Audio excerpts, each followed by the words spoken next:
What up, my people? Welcome to the League Talk Podcast. I'm your host, Shane Youman. And after a long hiatus, we back at it. I want to thank my guest for hopping on today. Former big league left-handed pitcher. Well, let me not say former, because he probably still got a little gas in the tank. But he's a big league veteran, left-handed pitcher, World Series champ. From the Sipp, we got Tony Sipp. What's going on with you, man? Nothing much, man. Just trying to adjust to this new life. Like we had talked about earlier, trying to get into the rental game construction now. And hopefully sometime, give back to the youth. That's kind of been a passion of mine too, giving the kids around here something we didn't have. And that's, somebody that have experience with the game and kind of show us the right way. I seen, we talked about you doing a little coaching earlier.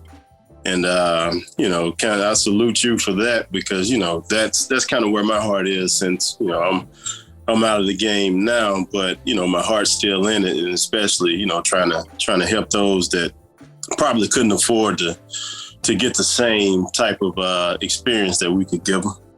No doubt, man. That's what it's all about, giving back at the end of the day. That knowledge that you gathered over that long career, 10 plus years at the big league level, not to count the amateur level, college level, all of that. It's a lot of game to give back to the youth, man. So I definitely salute you on that. Taking care of business, doing something beyond baseball, the rental properties, being that landlord and whatever else you got your hands in. It's definitely something that you can credit your career to and the things that you went throughout that time. That's preparing you for that life after baseball, should I say. But, man, it's always a pleasure, lefty to lefty, two left-handed pitchers. We done crossed paths over the years through the minor leagues and stuff like that, man. To see you grind it out and finally get your flowers and sign that contract later in your career after those years of just putting in that work, going through injuries and things of that nature to see you now, man, and you can sit back and look back at your career and say you did it the way you wanted to do it, even though, maybe it got cut a couple years short, but the fact that you played 10 plus years, you got that max pension, gotta love that for the family, gotta love that for yourself. Man, it's cool to see guys that I know do things like that, man, and that's why I invited you on the podcast to kind of take us through that whole journey of making it to the big leagues. From Pascagoula, went to Moss Point High School. A lot of professional athletes from the area, man. A lot of basketball players. You're talking about Monte Ellis. He's from that area too, right? Devin Booker. Those guys are from close by. Joe Butler, a guy that I know and met, played in the big leagues as well from that area. Yourself. Talk about growing up in Pascagoula in that area of the Mississippi Gulf Coast. That's still considered the Gulf Coast, right? Mississippi Gulf Coast, right? Oh yeah, and I'd get disowned if I said that I'm from Pascagoula. Moss Point is, we say we're from Moss Point. It's just we don't have a hospital, so Pascagoula is the only birth you could have. So, you have to say that Moss Point, it's that rivalry, Moss Point, Pascagoula. Gotcha.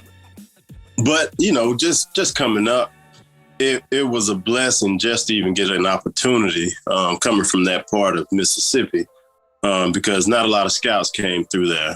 No matter what we did, it's just like, it was trying to punch through a brick wall because, it's, right. It don't matter what kind of numbers you put up, no one would actually see them.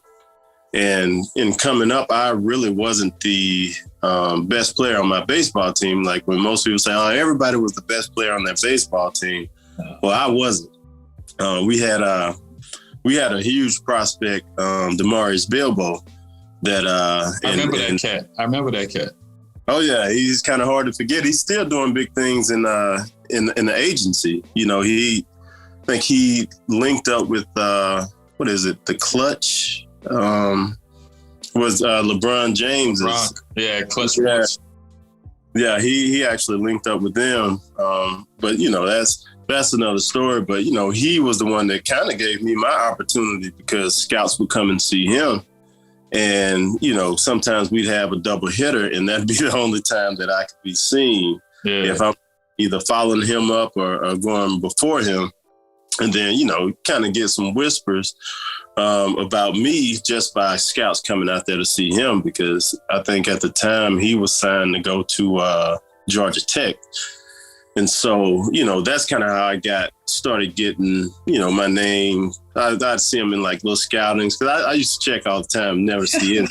Yeah. And, but yeah, like I kind of got my start that way of, you know, getting notarized. But the real chance didn't come till I went to Clemson. You know, I went to Mississippi Gulf Coast, Okaloosa Walton, which isn't even Okaloosa Walton anymore. Yeah. But took kind of a zigzag path to the big leagues because I went to two different JUCOs. Was a two-way player when I went to Mississippi Gulf Coast. Pitching coach came out there and saw me. I think at the time I went like 3 for 4 with a home run, and then I came and threw a shutout, 7-inning shutout, and finally got a call from Clemson. And you know, they said they wanted me. Didn't get drafted where I wanted to out of Clemson. You know, everyone was celebrating because we had a supplemental first rounder that year, Tyler Lumsden. And, you know, we had a couple other guys get drafted, I think like a first round pick, third round pick. And, you know, I stopped watching it. And, you know, like, oh man, you know, I'm gonna have to go back for my senior year. You know, and somebody called me and like kind of congratulated me. Congrats on getting drafted. And like, I cursed them out because I'm like, man, this ain't funny. You know how much this meant to me. And it's like, no, I'm serious. Like, you got drafted. So I had to go and like Google it. And sure enough, 45th round, I looked it up. I was like, dang, I thought they had to call you when they drafted. And yeah, so it's, you know, and fast forward, really didn't even get a call. I didn't get an offer, but I got invited to the Cape Cod that year. And so went to the Cape. I ended up balling out at the Cape, went up, put up like the first 20 or 22 innings scoreless, got like pitcher of the month. And then that's when Cleveland finally called, like, hey, you know, we were going to do a draft and follow. That's why we didn't call. But seeing how you're progressing in the Cape Cod League, you know, we're interested in talking. And, you know, I didn't have an agent at the time, ended up negotiating my own deal, signed for $130. And so, you know, that was, at the time, that meant a lot to me because it gave me a little bit of breathing room. But I knew in the grand scheme of things, you know how it is, like that's no money at all. So I knew I had to go in there balling, and just, you know, that's the only opportunity that I felt like I needed. You know, the confidence is like, just put me on the same playing field, because now, you know, I feel like the stuff that I had, it plays. I just had to get on the field and get in front of the right eyes. So, you know, it was in the beginning, it was pure luck that I even got seen in the first place. Yeah. You know, had to ride off a coattail of, you know, of a football star, because actually football was DeMarius' main sport. And so they, you know, baseball, they come in and see a football star. They try to they try to take all the athletes, but I end up having to ride his coattail to actually get notarized. And then, you know, as my zigzag path, go to different shows, went to Clemson, thought I was going to get drafted, had to go to the Cape Cod. And then, you know, even at the Cape, had to prove myself just to finally get a phone call. And, you know, once I was with the Indians, they, you know, and shout out to the Indians because they did. I couldn't have been with a better minor league system because the Indians wasn't going out and getting those big stars, those high dollar guys. They wanted to build from like internally from the organization, and so I was with the right organization because I've seen a lot of guys go to teams like the Yankees, and I don't care how good they're doing in the minor leagues. They'll probably come and get a star. You probably think you're getting a call up the next year, and they go and get the next CC Sabathia. Yeah, no doubt, man. It's crazy, being from a small town. I'm from a small town in Louisiana as well, and you talk about scouts not coming out, even colleges aren't coming out to see you play. The fact that you had a stud or a star athlete in Demarius Bilbo playing, and people were coming to see him. You played football too. You forgot to mention that state champion in 2000 on the football team at Moss Point. So you were a dual sport athlete. I think you would have had an opportunity in either one if you had a chance to really pick. You probably would have been able to play college football as well. But to have that guy that was that superstar, for me, it was guys within my district that were pretty good that scouts would come in to see. And just like you, okay, well, who's that lefty on the mound, or who's that lefty doing this? Let's take his name down. Let's figure out who he is and try to follow him a little bit. Whether you noticed it or not, you said you kept looking through the scouting books and stuff like that. But I would think some of that stuff didn't even go through your mind in the beginning. You was out there playing for the pure love because you enjoyed the game. But just speak a little bit on how all of that stuff kind of prepared you, your upbringing, being in a small town, everybody pretty much knows everybody. Just talk about how all of that stuff prepared you for how patient you were when it came to the time to get an opportunity, not only at the college level, but then at the professional level. Well, I mean, being from a small town, the expectations aren't really there.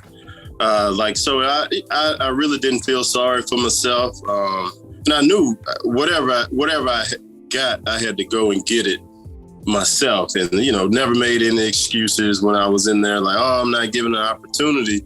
Because as you know, like those first round, those high dollar guys, they're going to always get the opportunity over you. Because, that organization is already, they've went to the little boardrooms and said, this is our guy, this is our... But, small town guys is like, I mean, it's too late now. I'm on the same field. What you say in those rooms, you have to see me. And just having that attitude, man, that underdog, I love being in opportunities where, people may look over you. And I still live like that till this day. It don't matter what it is. Like, all right, just put me on the same field. And, and if I don't have it right then, if I see somebody else doing it, I know I can do it. I have that confidence that if it's been done before, it's like, why not me? And that's always been my attitude. And that's what I try to push to the youth that I talk to, anybody that I talk to. I was like, I'm happy that, I'm not as tall as you thought I would be. Because, I thought you'd be much taller. It's every time I talk to people, like, I thought you were taller. Like, well, one, I didn't even know that you would know me at all. And two, I'm usually with my heels. You see me on top of a mound and I got my high heels on. With the spikes. And so, and that's the thing is like, I'm happy that you thought I was taller because now most of the people that I'm talking to, I'm looking at their size and their frame. Like most of the time they're taller than me.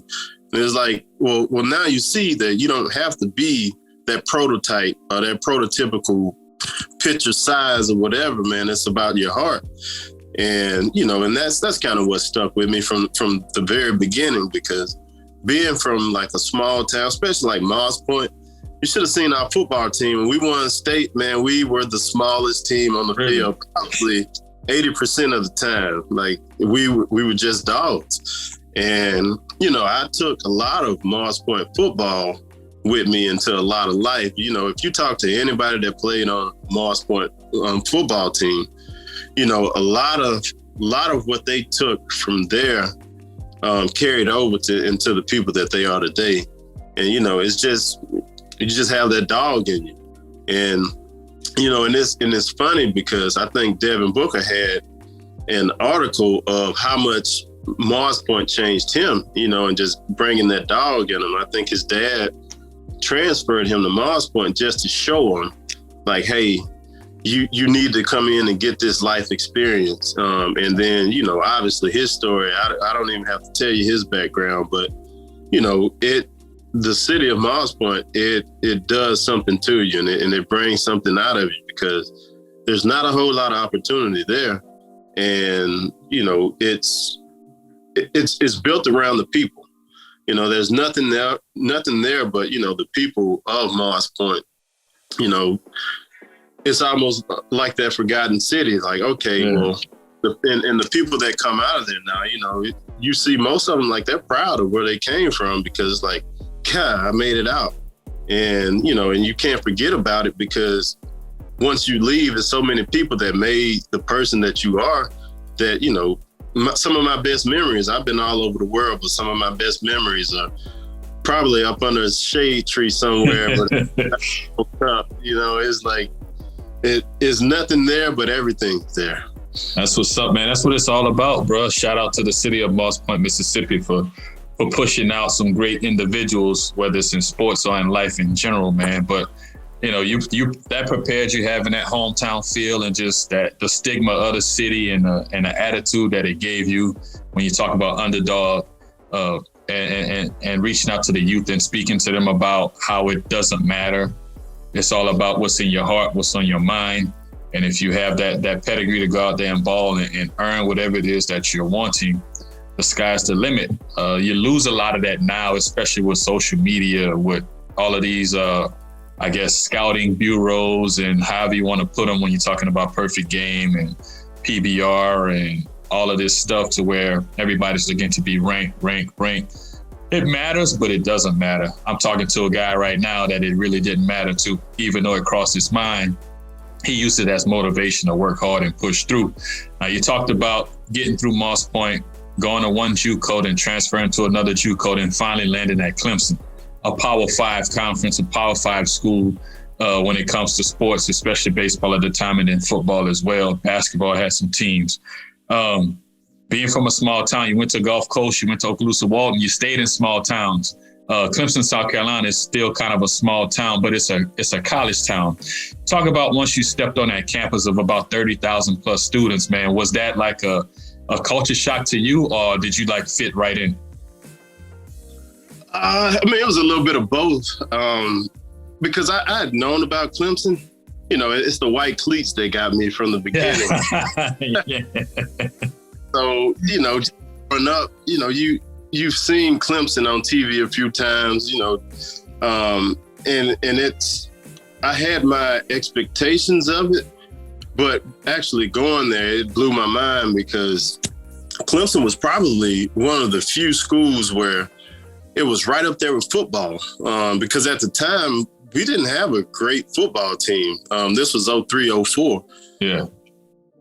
Nothing was expected from the football team, but a lot was expected from the baseball team because right before I came, Khalil Green had just left. And he put up like numbers there. And, and so I came in. And so anything that you wanted, hey, what glove you want, what kind of cleats you want, like, man, I don't have the money for it. That's the first thing I think. I don't need anything because I'm not buying nothing. Nah, it's for free. It's free. We do get this, right? So all of that was a culture shock and like, dang, now I got like the best of the best. And so, everything was kind of gradual. And that's kind of like the luxury of coming from Mississippi and kind of graduating, going to JUCO where you get a little more.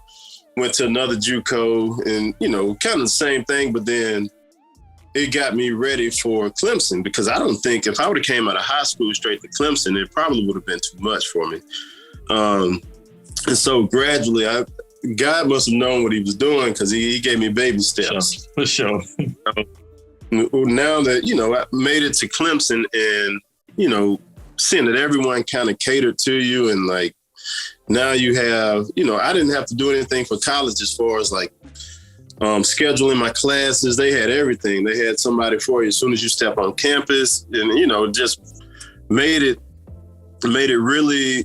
Put everything right there in front of you.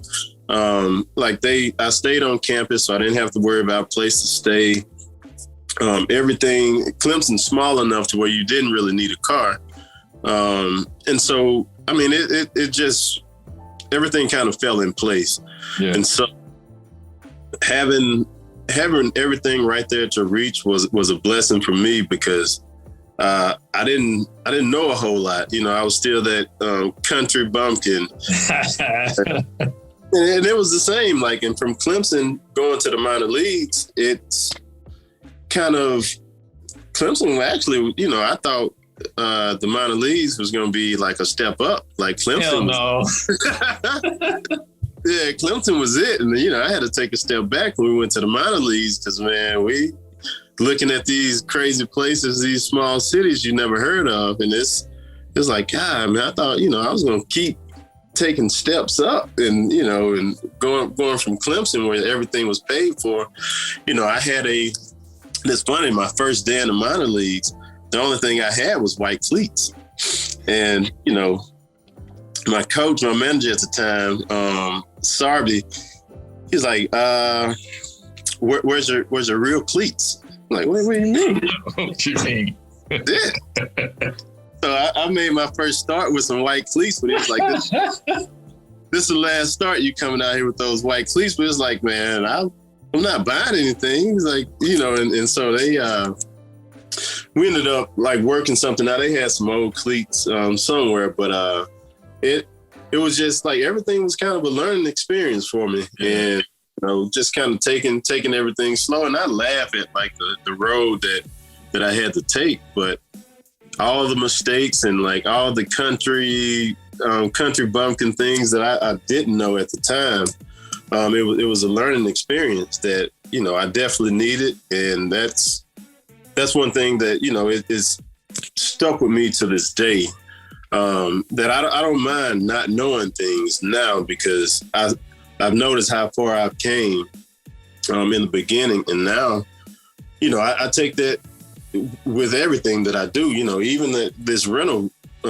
property, and, I'm getting into construction also. And it's like, why would you get into construction? I was like, well, why not? I'm getting into property. Why wouldn't I learn how to, at least take care of my properties, build them from the ground up? Like, why would I pay for buildings that someone else built? And why wouldn't I just get my own sweat equity and have my own crew? I'm all about that bottom dollar. For sure. Try to get it for as cheap as possible. And, and not knowing, I don't mind not knowing how to do anything. And it's like, I kind of take pride in not knowing. It was like, because, I've done it before, you learn as you go. And that's kind of the creative space I try to create for myself is, I don't care if I don't know it now. I know it won't stay that way. Yeah, that's what's up. That's what's up, man. You talk about that, the sweat equity and stuff like that. You talk about you painting yourself. You made a nice chunk of change in the big leagues, and you over here painting your own rental properties, man. That's definitely appreciated. But, speaking on going to Clemson and having that road and getting the best of the best, spikes, pants are going to fit the way you want them to fit. You got the glove. And then here it is, you finally get that chance to play professional baseball. Remind you, you went to a Power 5 school, so you're getting everything. And then here it is, the minor leagues. You're probably flying the games at Clemson. You get to the minor leagues. Those pants don't fit the same. You're probably wearing some half Johnnies, or you got to pull them up because they're not what you had in college. Had white spikes, didn't even have black spikes to wear to match your team uniform and stuff like that. You get there, you grind it out at the Cape, right? 45th round draft pick. Obviously, draft didn't follow what you was told, but you went and played and did your thing in the Cape, got that chance to play pro ball. That rude awakening that first year. And then when did you kind of settle into being a professional? Because now you're getting paid to do a job, and it's probably certain expectations from the organization. Despite being drafted in the 45th round, they did give you $130,000, which is, you're not getting that in the 45th round. Hell, Sipp, it ain't even 45 rounds in the draft no more, dog. So think about that, man. So talk about that part, and then when did you start to kind of settle into being a professional? Like I said, everything was a gradual process. When I first got to the minors, we had a veteran on our team, Matt Knox, and he was a position player. I forget what position he played, but he made it all the way to AAA as a position player. I think it was a power hitting, I don't know if it's first baseman or whatever, started back over, tried to start pitching. And so he had already been groomed. I didn't know how lucky we were to have a Matt Knox on our team because he'd had all this experience of just being in the league. And so he kind of showed us like the way we should act. Now, it didn't stick at first because I tried to mess up my opportunity. Going out partying, almost like right up to my starts because I was a starter back then. Oh yeah, I know the life. So I mean, like all the things that I shouldn't have been doing, like I did right away, not knowing that, my chances were slim. Like I had to produce right away. Luckily, my talent helped me, through the mistakes that I was making off the field. And so, and Matt Knox, he kind of showed me like what I should be doing. Like, hey, you got to be all about your team. He was teammate first because I turned 21 when I made it, and he was the one that, try to take me out and try to get me to shots. I thought that was something you can actually get to. Hell no. And so, I ended up, I saw right then, but it was the camaraderie, like the fact that he even thought of me, hey, this is your birthday, this is your special day. And like to this day, that stick with me.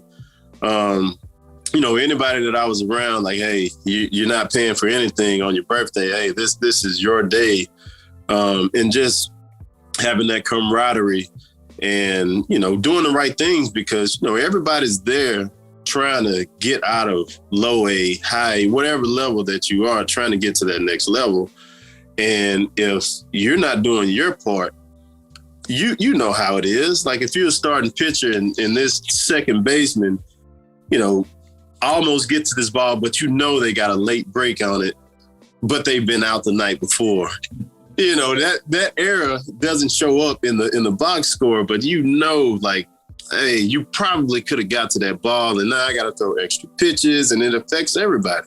Oh yeah. And just holding yourself accountable for you and your teammates, because everyone, that iron's gonna sharpen the iron. Everybody's, when one person takes it serious and out there giving it their all, it's contagious. And so, that's what I learned in the minors of, we don't have anything really but ourselves. Like there's hardly anybody in the crowd. No one cares if we win or lose this game because you see once you get up higher levels that, man, it's not a whole lot of attention being paid to these lower levels. And so it's that the cream always rises to the top because, the players that do, and I've had plenty of guys that were way more talented than me, but either, off the field circumstances happen or they, injuries, it takes a lot to just make it to the big leagues because I've seen, injuries take the best of them out. I don't know if you remember Adam Miller back in. Now, like I say, he could have been the next Scherzer. I just was talking about him the other day. My boy sent me a picture of me and his baseball card, like rookie cards. And I was like, man, if you had sent that back in the day, I was like, Adam Miller would have been the card to get. It's like no one cared about me. And still won't be worth much. But, it's just tough to make it. And, and I've learned looking back that, I probably should have paid more attention to like that beginning, because my opportunity was slim, being that you're a 45th rounder. And once I started having some success, then, success came, age came, and, everything kind of happened the way they should have happened, because I wouldn't have been ready for the big leagues, because I thought like short season, as soon as we came, what was it, Niles, Ohio? Yeah. That's it. Mahoning Valley. Yeah. I thought right then, like, man, get me out of here. I'm ready for the big. I'm thinking like, man, if I put up numbers, man, I could be in the big leagues by like next year. And, it's just being green at the time, because I didn't know the way the system worked yet, and the more and more I went through the system, like every day that I threw, like every start, I'm like, this is the start I get called up to the big leagues. And it's like, you looking back like, man, I didn't know anything, because hardly anybody ever take that path, and especially not a 45th rounder. But, I had that attitude, and that's what kind of got me, kept getting me promoted to the next level. But, at the time, I didn't know that how many levels I had to go and how much I had to accomplish, because if I had known, it probably would have been overwhelming. Because, like, God, I got to make, it was like 5, 6. It was like, man, I don't know about all this, but, me not knowing and just having that attitude of, I don't deserve to be here. I'm better than whatever talent that they put out here. That's the persona I had to tell myself. Or that's what I had to do to stay hungry. Because at the time, no one really knew it at the time, but I had a daughter.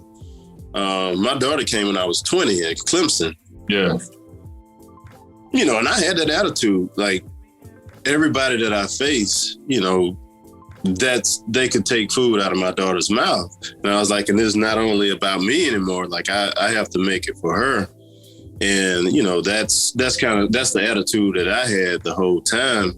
And I'm certain that's why I had the numbers at the Cape that I had, because, usually at the Cape, I would have used that as a opportunity to go have some fun.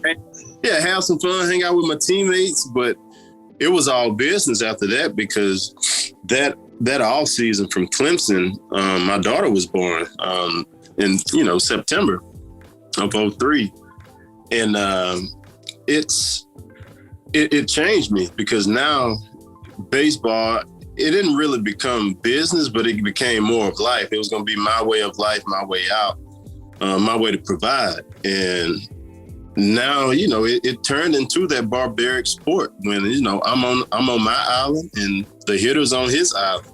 And it's a fight to death. Like, because if I don't find a way to consistently get those batters out, then, I can't provide this living for my daughter. And so, bro, I feel like I had that edge being from a small town, because I told anybody, like, my bottom isn't your bottom. I was like, You don't know Mars Point, Mississippi. If I have to go back there to Mars Point, Mississippi with my tail tucked between my legs, I was like, one, be the laughing stock, because now the people that was probably rooting for me, I'll be working for them. And, we have a place, Ingle Shipbuilding, that most people work. That's where my dad retired. Like, my granddad retired there. And it's just like, they call it the 13th grade. Like, once you graduate from high school, straight there. Yeah, your 13th grade is Ingle Shipbuilding. That's crazy. And that would have been my path. Just looking back on it, because that's the easy thing to do. And so, just having that in mind, I took that. I took that on the mound with me. Like, hey. I looked in every hitter's eyes, like, hey, there's no way you want this more than me, because I have a lot riding on this. I have a daughter. I don't have, like, my mom and dad don't have that extra income to take care of me, and they're not leaving me anything. So, I have to get it. Like, this has to be my number one, the only plan. I don't have a fallback. And so, And I treated it that way. And I had that attitude from the start.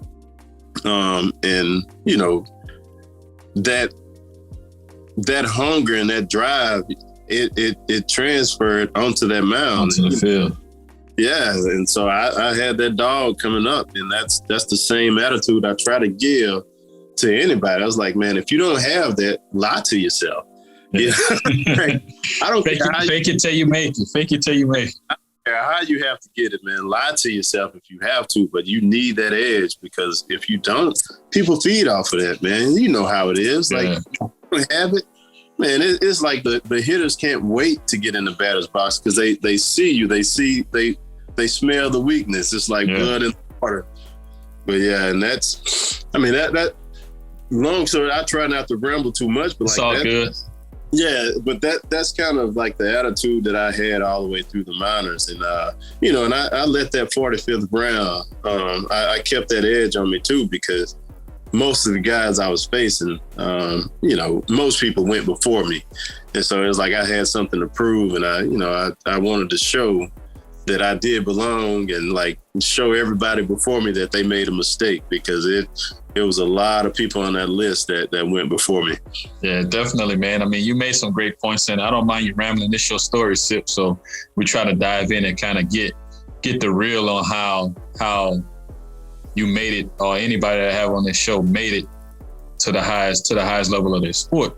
You spoke on the fact that you didn't belong there because of where you were drafted at, because of where you were from, so on and so forth. And you used it as motivation because you didn't want to go back. You didn't want to work at the shipyard. You know what I mean? You didn't want to be looking at people in the eye back at Moss Point. Hey, man, what happened? Why you back here? Why you not still playing baseball?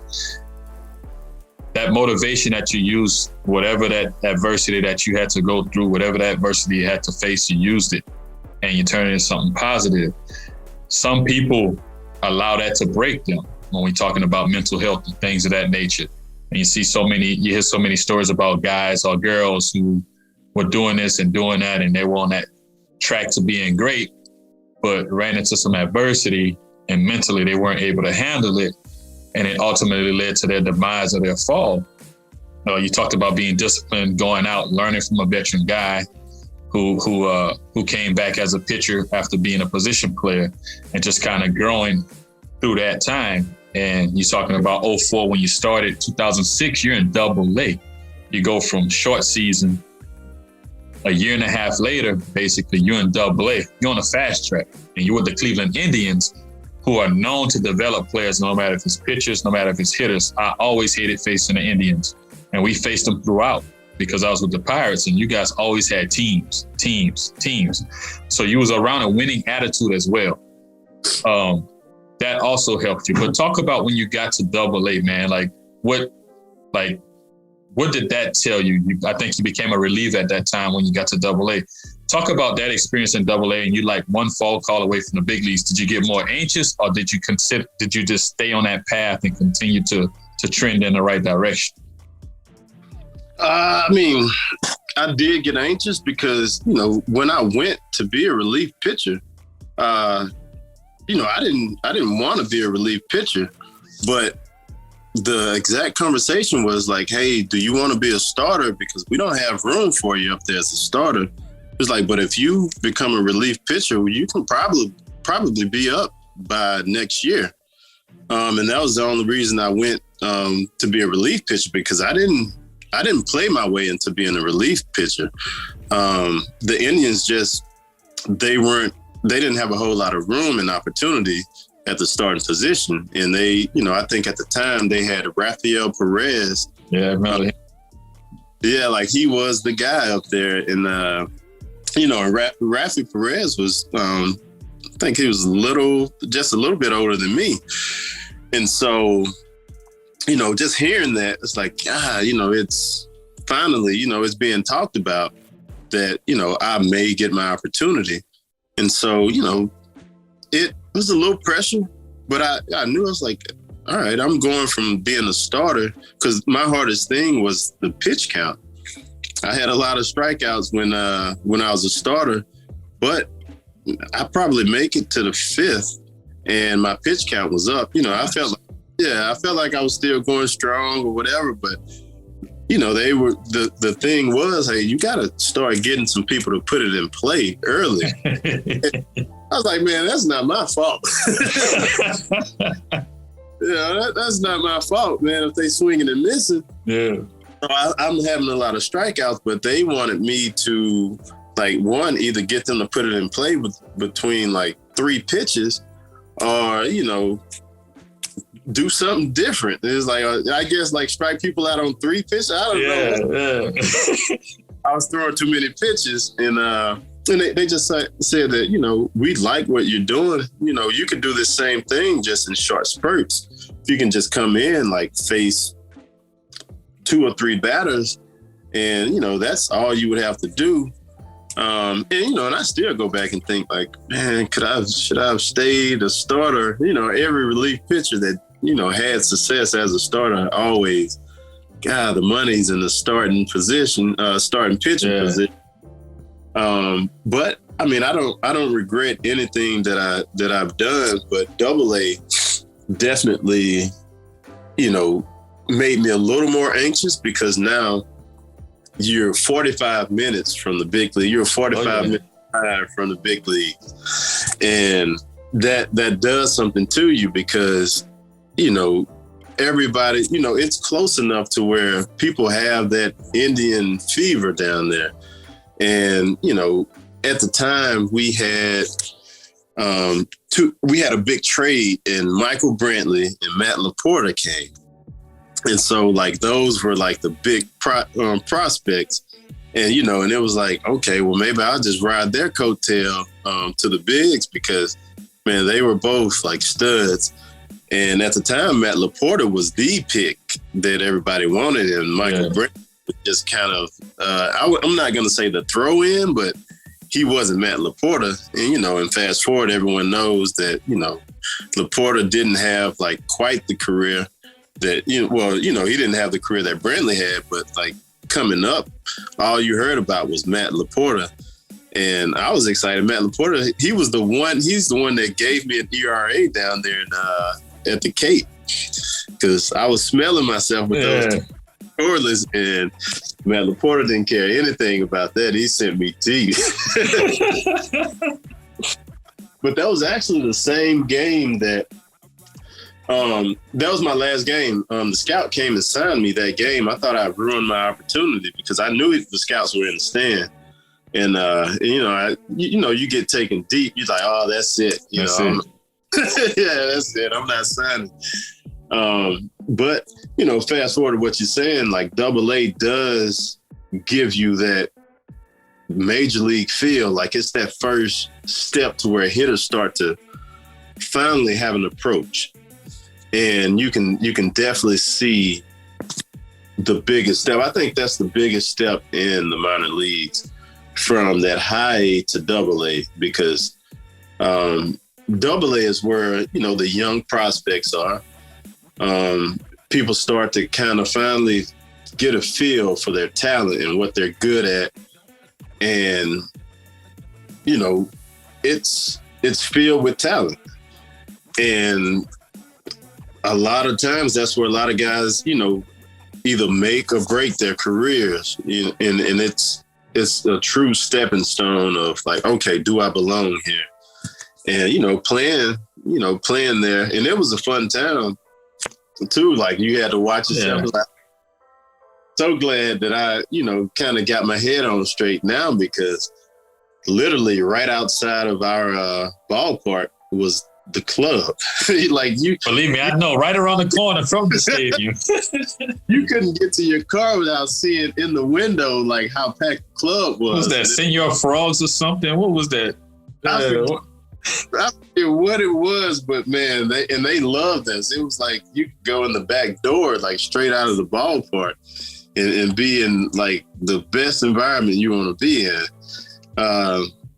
But it was, it was a moment that I really learned that, I deserve to be on the same field. And, what I was thinking about myself, I was proving something to myself and to the coaches, to the organization that like, hey, I'm ready.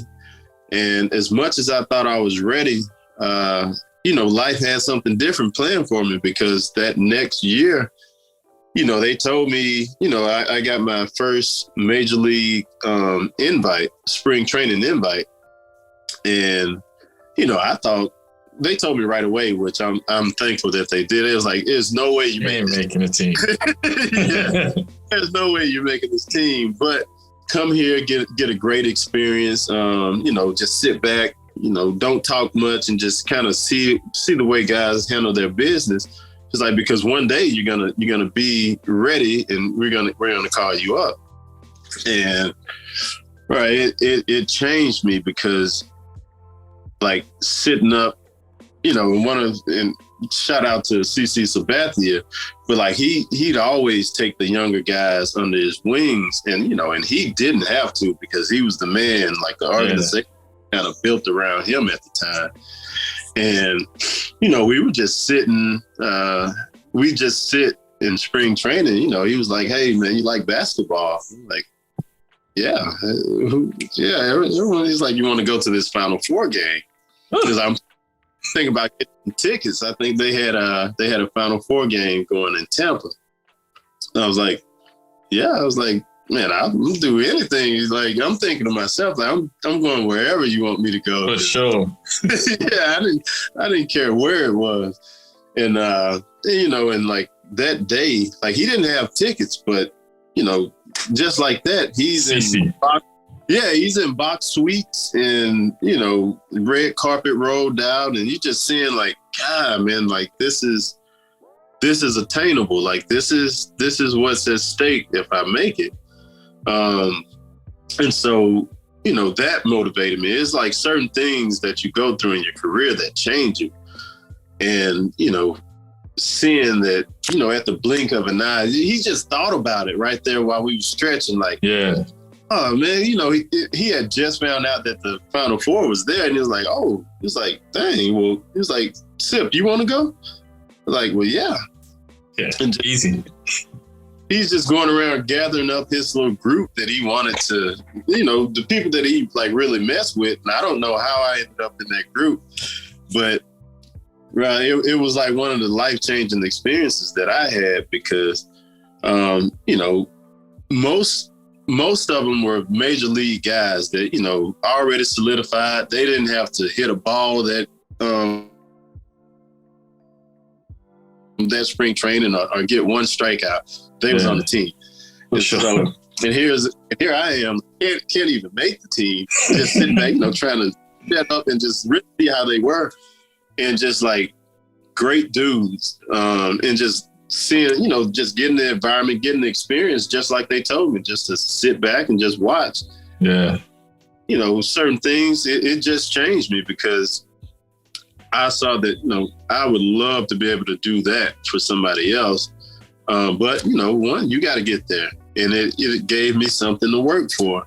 Another thing was, I think when CC was about to sign his big deal, he was in the outfield saying that he was shopping around for a heli. And I thought like it was like a car. I don't know much about cars. Yeah. It's got to be a car or something I don't know about or whatever. So I tried to Google what's a heli. A heli. Thing. Bro, I went by his locker, and this fool was helicopter shopping. Yeah. Bro, that changed me. I was like, man, this is on the table if you make it. Like, now I never made it to that point, but it's motivation. It's different things that you see in life, and it's like, man, I'll forever be changed from just like the different type of experiences that, just came from just on the outside looking in of just how people carried themselves, the things that they had on the table, the opportunities that they had. It made me take it more serious, and like, it made me look back on the things that I did in the minor leagues and like think like, God, you were a fool. Like, you stupid. Blew this opportunity. You never would have had a chance to even know that this was out there or this existed. But, thank God that, he had favor on me and he didn't let me mess up my opportunity. But, the path that I took, definitely. They said God take care of fools and babies. There you go. Thank God. Other two. Definitely, man. You got to appreciate that, man. I think we all did some stupid stuff throughout our careers, getting up to the big leagues or whatever it is that we were doing. Just part of being young. The fact that, like you said, God takes care of fools and babies. He was taking care of you until you got a chance to see what it was really like. Like when you really make it, the opportunities that you would have. You talk about CC inviting you to the Final Four game. You, along with a bunch of other big leaguers, like I feel out of place. But the fact that you look like him, although he's 6'8", giant over you, you look like him. You're a lefty. You know what I'm saying? Y'all could relate. And you was a young guy coming up, and he knew he was about to get that contract. So he was starting to spread the wealth and probably doing some things that somebody else did for him when he came up. But that motivated you. So obviously, you're always thankful for that. Put things into perspective. Back then, if you told me what the hell he was, I probably wouldn't know either, Sipp. I probably wouldn't know either. When you first said it just now, I'm thinking a Hellcat, but I didn't think those was out yet back in 2007 and whatnot. But, man, let's fast forward a little bit. You're balling and got to AA. You're starting to smell the big leagues. You're getting that invite to big league camp. Now you're a relief pitcher. But it wasn't until 2009 when you got that call up. Between that time, did you have to have surgery or did you suffer an injury between that time? What happened from 07 to 09 when you had a setback? Well, that I went into spring training and they were telling me, like, you're going to get a call up to the bigs. All you have to do is don't get hurt. Yeah. And don't get hurt, right? Yeah. I mean, I'm hard-headed. The very first outing that I had when I made it back to the minor league side, I blew out. I actually fractured my bone. It was the same surgery that you'd have to have for Tommy John, but that ligament, I didn't notice like how small that bone is that ligament is attached to, and it fractured. And, I tried to rehab it because they did a MRI on me and it showed that my ligament was fine. And so, they was like, oh, you can just rehab that. Something's going on. We can't tell you what, but, it's definitely, you don't need surgery. Yeah. I had a stress fracture in that bone, and it wasn't until Dr. Andrews came in, and they do like the stress fracture test or whatever. They did x-rays and sure enough, they showed like a hairline fracture. But you still have to go through the same thing. So I went through Tommy John, came back. I wasn't that discouraged on the Tommy John side because, they tell you most people come back from that, only a select don't come back to where they were.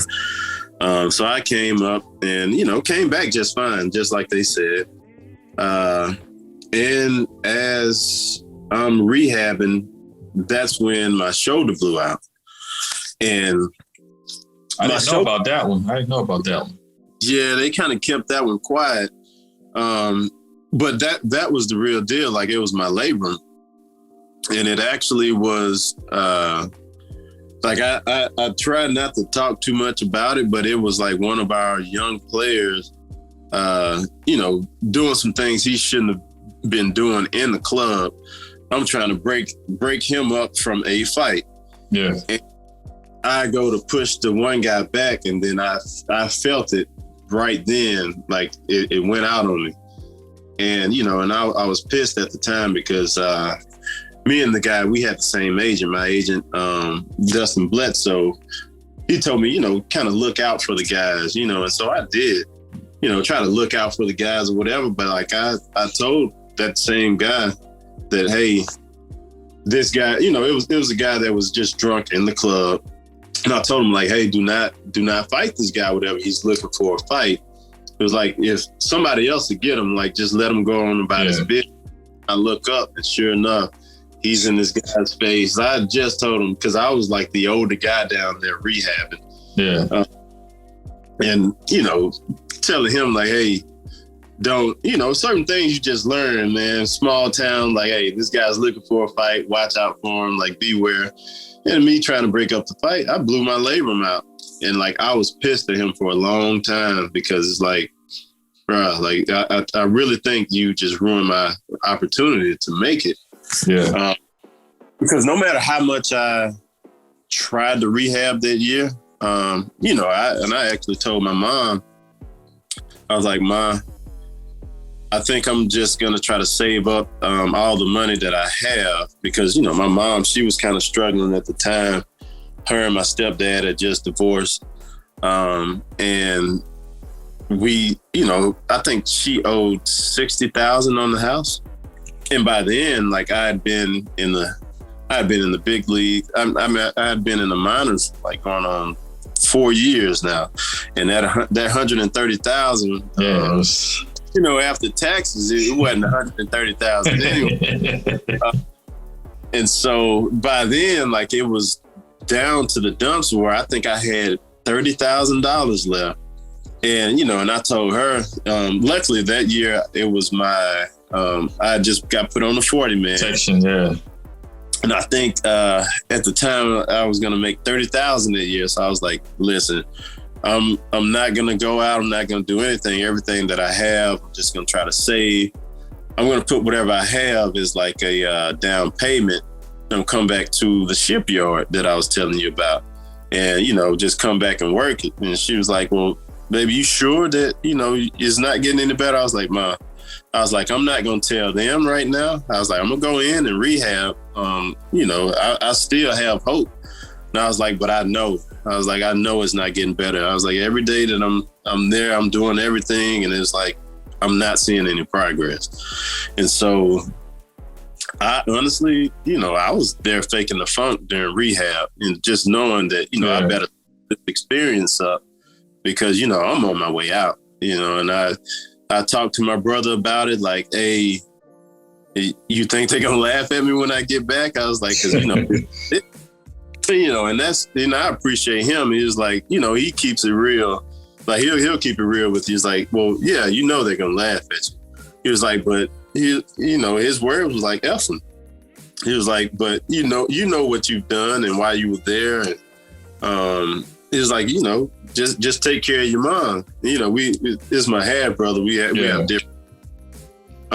He's like, just save up and whatever you have, just go back. You'll be living with your mom, pay her house off. And then, once her house is paid off, you save up and then, you get your own.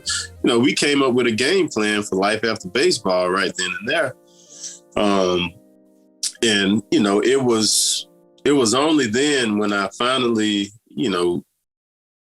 wrapped my head around like, this is it, that finally, like it's almost like instantly I started to feel better, but it was like, God was just testing me, just seeing like, okay, if this was it, like, what are you going to do?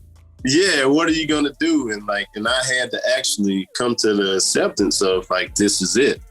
And then, once I came to that acceptance, and that's when all my blessings came and, I started to feel better. My speed started to come back. I started to throw pain free, but I spent like 5 months down there and it felt like I did from just day one. Right there, nothing changed. Yeah, it was the same from day one. And I really put my all into like that rehab. That was the first time, that was the most serious that I've ever been because before I kind of took it for granted. I took my talents for granted and, I didn't quite ice the way I was supposed to. Like I was like one of those freaks coming up. Like I didn't ice. Yeah, like I kind of like the off season, like I didn't give myself like the time to, do the proper workouts and throw. A lot of times, like I tell a lot of people, my first time picking up the ball would be spring training.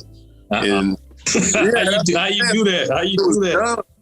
I didn't appreciate it. I didn't appreciate it at the time. And then it's like when I finally had to overcome like those adversities, that's when I finally started to appreciate, what was at stake, because man, I was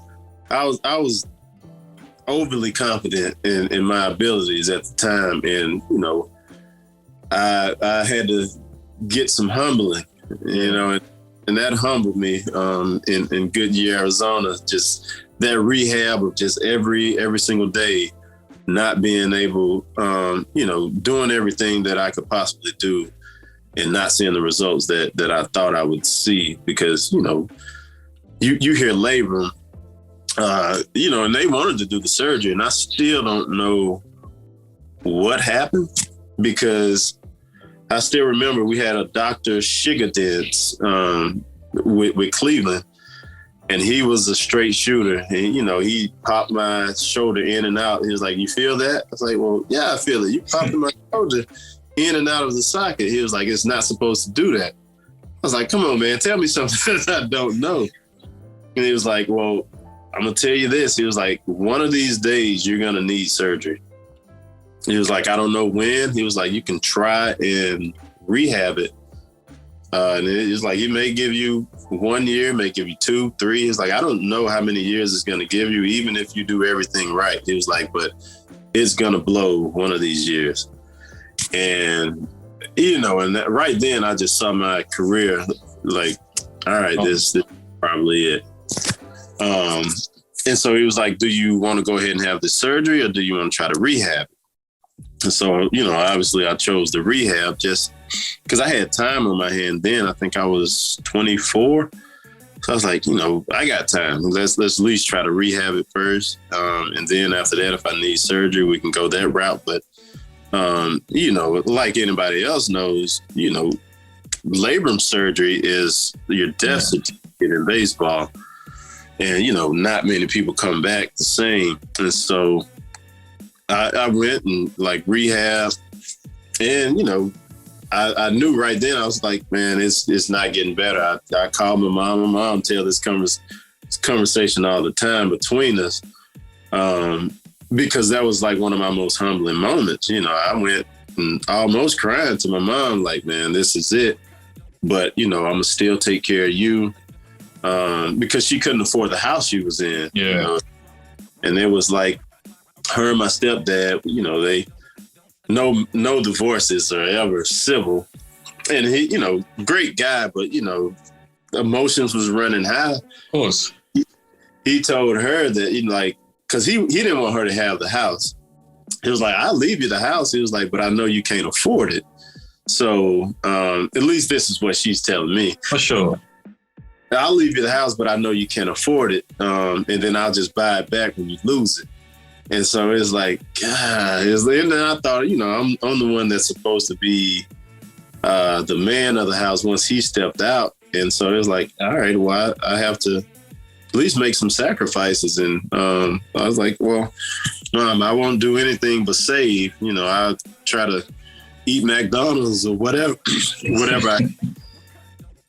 try to save every penny, because I'm just back, make a down payment, and then maybe, between me working and you working, we can afford these notes. But I guess that was the right thing that God wanted to hear, because, everything started to work out afterwards.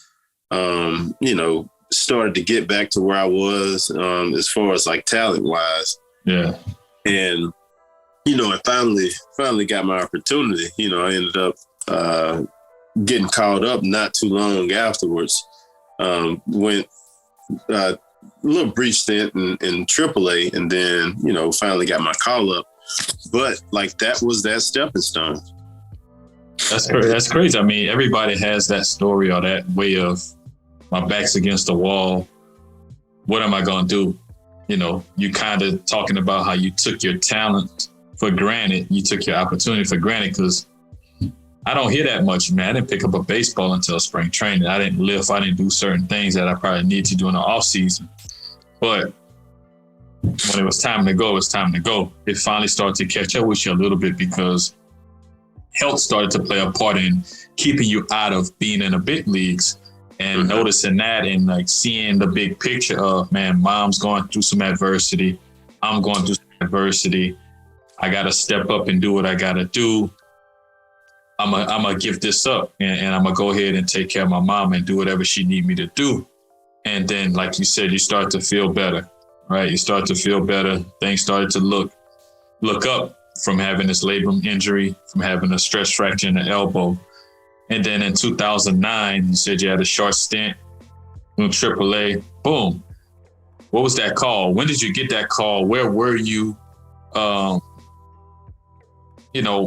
Speak on getting that call. Talk about where you was when you got the call and how you felt once you found out you was going up to the big leagues. Now CeCe's not there. He's with the Yankees now. So, I know some other guys in the organization, but that one guy that you probably would hope to pitch with in the big leagues wasn't there anymore. But just talk about that call, man, and where you were and how you felt.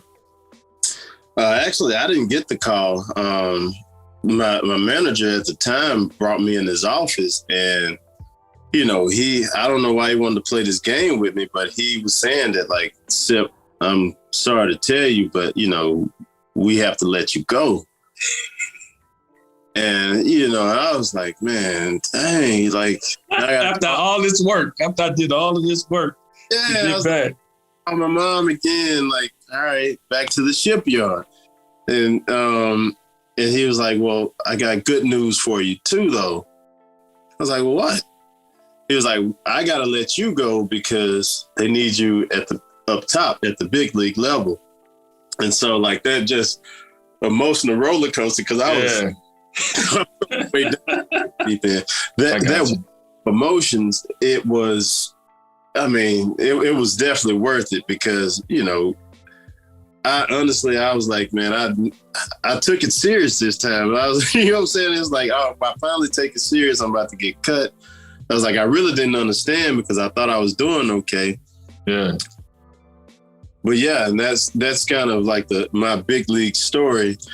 And, they had already told me, like, it may not be a permanent thing. It may only be for a little while, but, go up there and make the best out of it.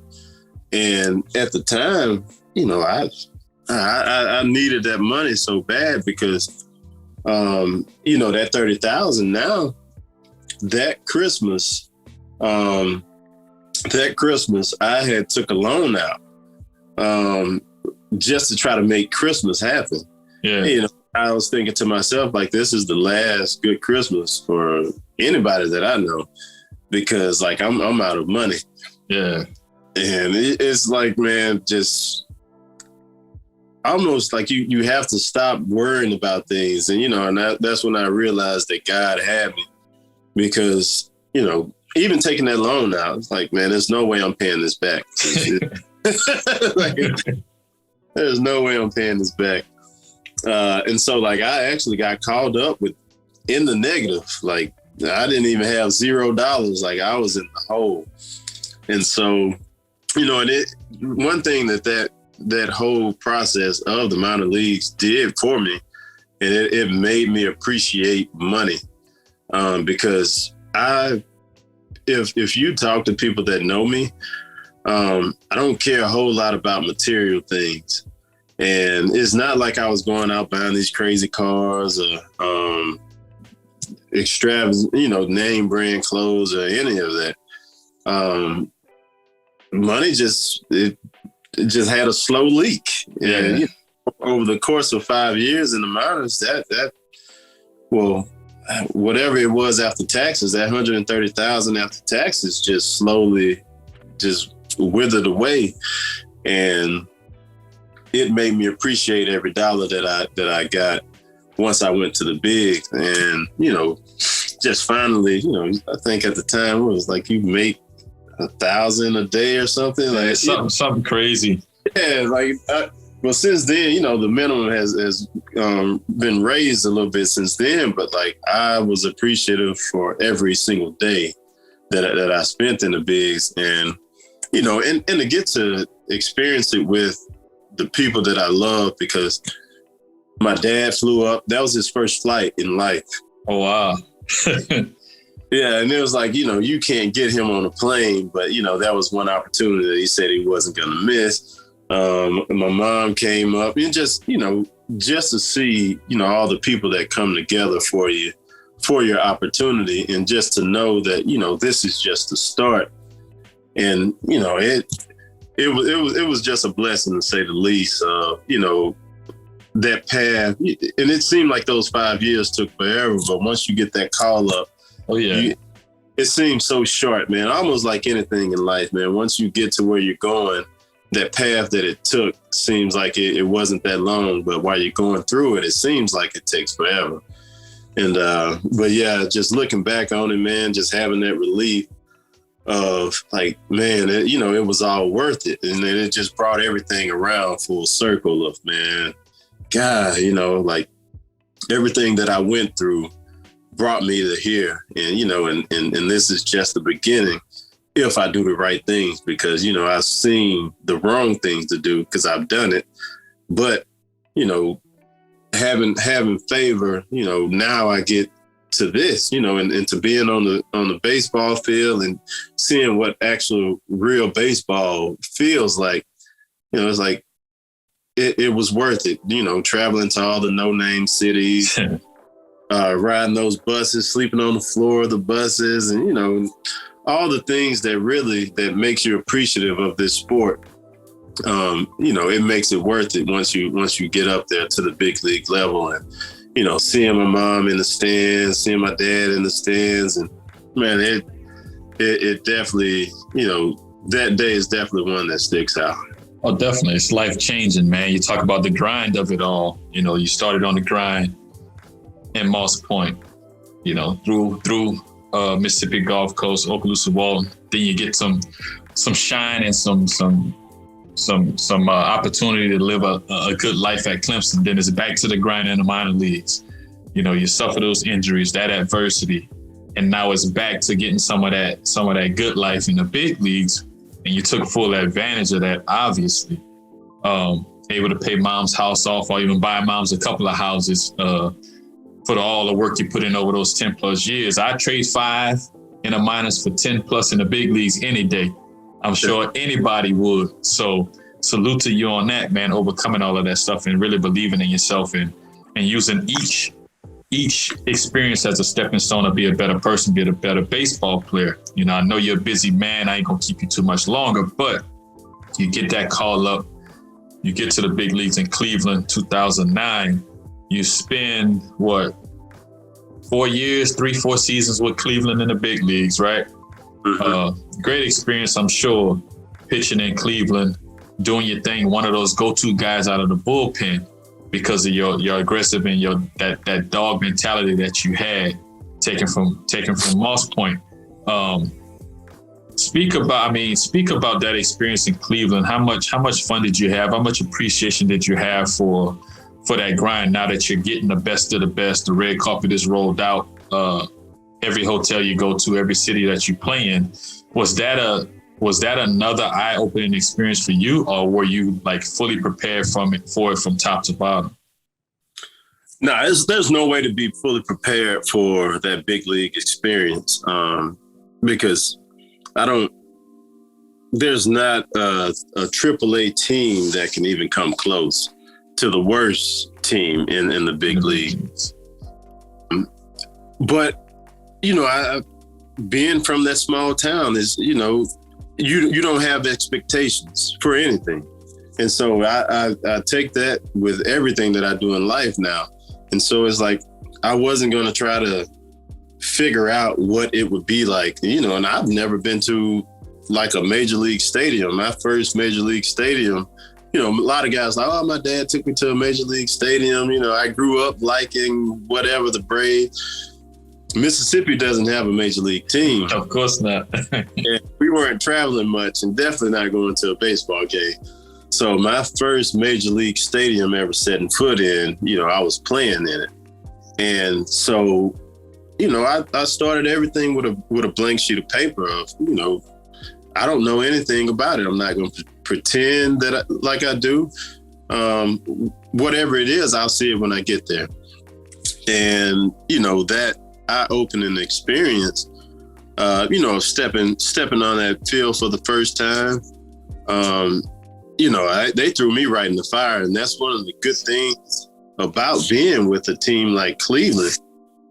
like, bro, you don't get those same opportunities in like those established clubs. Yeah. Because like almost right away, like I'm stepping into hold situations. It's like, what a hold was. Like Joe Smith, he had like a lot of experience at the time. And, you know, my first hold, you know, he came and was like, oh man, you got that hold. And I was like, man, what's that? Yeah. Is that another heli? Yeah, so he had to explain to me what a hold was and like what it meant and how it could make you money or whatever. It's like, God, I got a lot to learn about this game still because, you know, even in the minors, nobody's caring about a hold, caring anything about any other stat besides like, you know, throwing up a zero or whatever you thought that was important. Yeah, win, a loss, a save. As far as the pitcher, though, that's all you really thought about. That's crazy. I mean, same thing, bro. We in the same boat being in that type of situation. I'm being naive, not really knowing much about outside of, like you said, you're on that island, on the mound, the hitter's on his island, and it's me and you. Made a best man win type situation. And you obviously grew from Joe Smith telling you that to you becoming that guy, spending those 3+ years in the big leagues with Cleveland. Where did you go from there? Did you go to Arizona right away from there? Or yeah, I got drafted. I was in that Sinshu Chu. It was like a 13-player deal. Was it Chu and what's his name? I'm drawing a blank, but what was his name? Like, talented guy. I think he just now went to the Mets from Cincinnati. They traded him he went from Arizona to Cleveland. Bauer. Okay. It was a Sinshu Chu Bauer deal. They were like the main ones. And it was like I forget how many people. You can go back and look it up, but however many players was in that deal, I had to be the last one that was thrown in like an extra sandwich. And, you know, I was in that deal because I thought I was going to be with Cleveland forever because, I mean, I had a lot of success with them. We had a good thing going, like, and it was kind of it was the first time that I saw the business side of baseball. Yeah. Because, you know, I didn't do anything wrong or, you know, I guess I did everything right because Arizona, you know, they wanted me. They wanted you. Yeah. And, you know, I saw that as a bad thing. And, you know, I had a little resentment towards Cleveland for a little while, but it's like, nah, you know, the more and more you start to see, you know, it's one of those things where you have to evolve again, where you learn the business side of baseball too, because I've never been on that side. But yeah, I went to Arizona and, you know, didn't have as much success there as I had in Cleveland because if you've never pitched in Arizona, your ball doesn't do nothing. And so, you know, my ball didn't, you know, I didn't make that adjustment right away. And, you know, I was there for that year. Ended up having my first taste of being sent down again. I got sent down that year and, you know, had to make some adjustments because after my 1 year there, you know, they let me go. And here I am again, you know, looking for a team. And so now it was 4 or 5 years into the game and, you know, my big league career, I'm without a job. And I went in that off season, you know, having to, me and my agent trying to find like the best fit for me. And so we chose to go to the Padres because they needed another lefty. They said they was going to go with 2 lefties that year. Their only other prospect was this guy out of AA, you know, young stud, but they was like, he's still just double experience. So I was like, man, all right, I'll take my chances. So I go with, I went there and, you know, it was, bro, I had one of the best spring trainings I've ever had. And so I'm thinking for sure, me and my girlfriend at the time, now my wife, like we celebrated after my last outing. at with the Padres because I did everything right that spring training. You know, this is it. You know, we pop a bottle of wine, you know, celebrate, just waiting on them to tell me the next couple of days that, you know, I made the team. And I go in and, you know, I knew right away I wasn't getting you can read faces. Of course.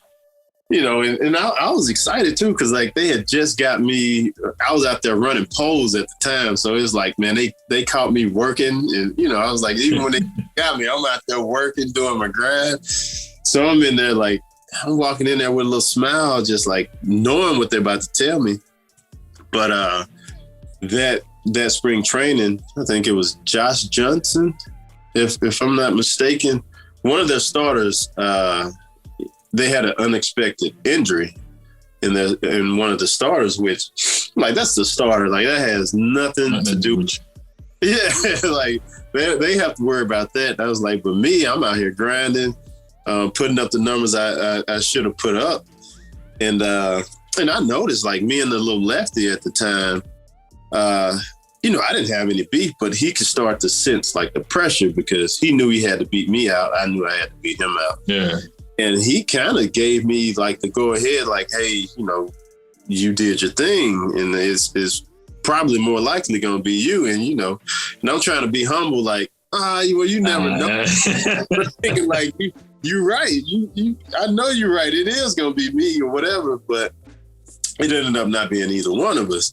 I went in the office and they told me that, you know, I did everything right. But the circumstances, they had a young staff that year and they had too many young starters. So they were going to carry 2 long guys instead of having 2 lefties. And so, you know, that was one of those humbling moments again.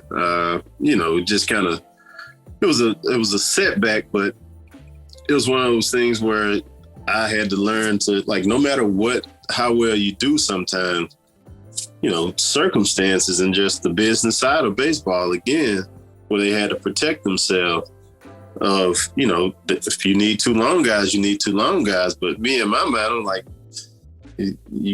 I can't be your long guy. Yeah. I've started before and it's crazy. It's crazy how that goes with the business of it. It's like, oh, we want to keep 2 lefties and it goes from one guy having a setback to we're going to keep 2 long guys and we don't need the 2 lefties no more. Now, it's like, man, I'm out of a job again. I'm humbled again. But Sipp, we had skin in the game. You have been putting together some good seasons. Mm-hmm. It wasn't like you was out there not producing. And then after that, you get the call from Houston, right? You signed with Houston. Nah, not right after. I went down to the minors.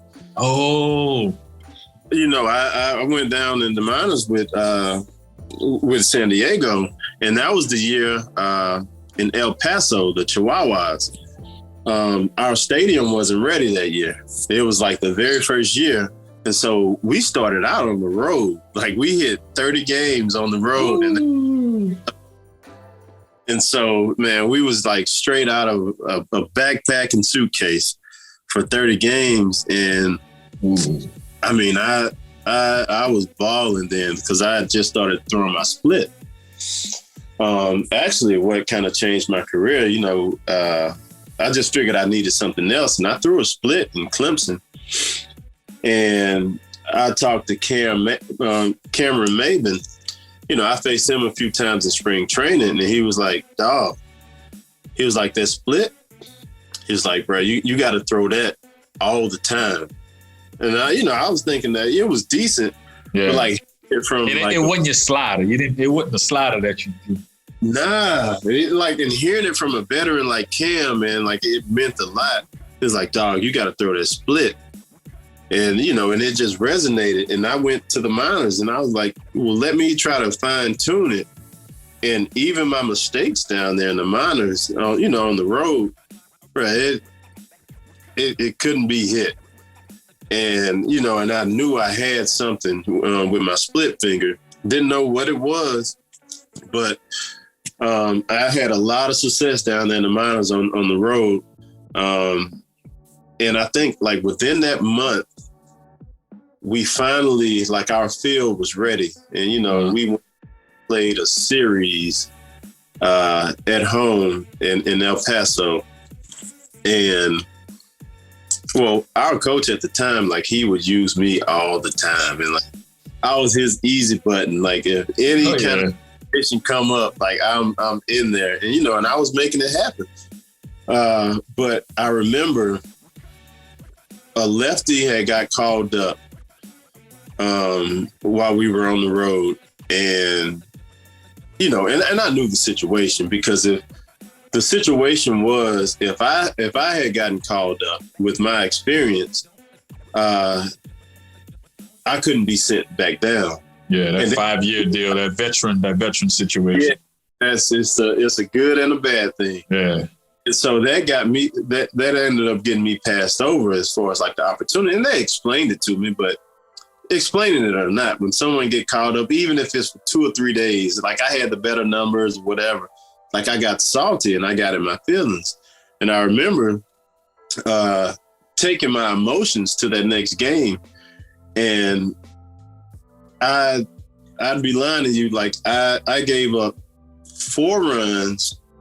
I don't think I got an out. I gave up 4 runs that day. I think I went from like a low 1 to like a 3-3 or 3-4 to where my numbers were just like everybody else's. Cause I was like, if I want to get there, I gotta, you know, be that exception down there. Like I can't even get close to anyone else's numbers. But yeah, I remember thinking like, man, feeling sorry for yourself one day got you right back there in the median and right there with everybody else. And, you know, and I remember because my girlfriend at the time, wife now, told me, do not go feeling sorry for yourself.